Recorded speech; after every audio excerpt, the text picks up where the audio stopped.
you might remember in the past I told you one technique for helping you decide yes or no is to kind of stand with your feet shoulder length apart and kind of imagine that you're holding the question with both hands kind of like right below your heart there, and kind of bend your knees a little bit and kind of bounce a little bit there until you kind of get loose.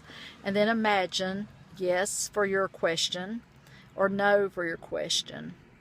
And if you're, your body usually won't lie to you if you can get kind of separate from your emotional and your mental state.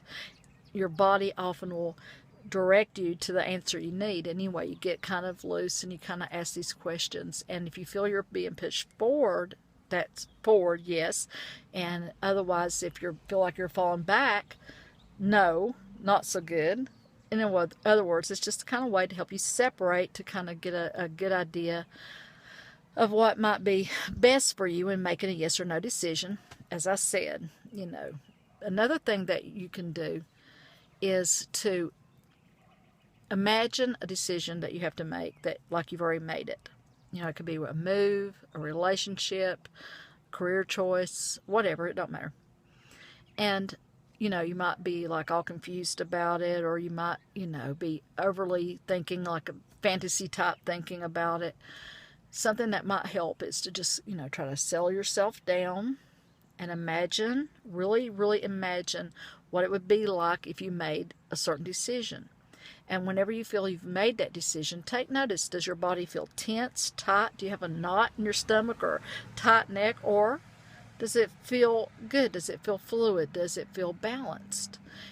That's a good way a lot of times to help you, kind of gauge, if you're on the right track. And sometimes you can imagine making a decision. You can notice if you feel very disappointed, sometimes kind of acting as if you've made that decision already. And then, like I said, gauging that internal response can help you see if you're on the right track. And as I've said, you always want to try to make sure you have your head, heart, and your gut in line. You want to be mentally right, you want to be emotionally right, and you want to have that not that nagging, funny vibe, that's kind of pushing you one way or another too. You want to get all that lined up.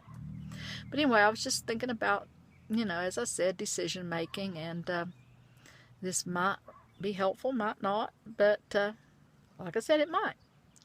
Okay, that's it for now.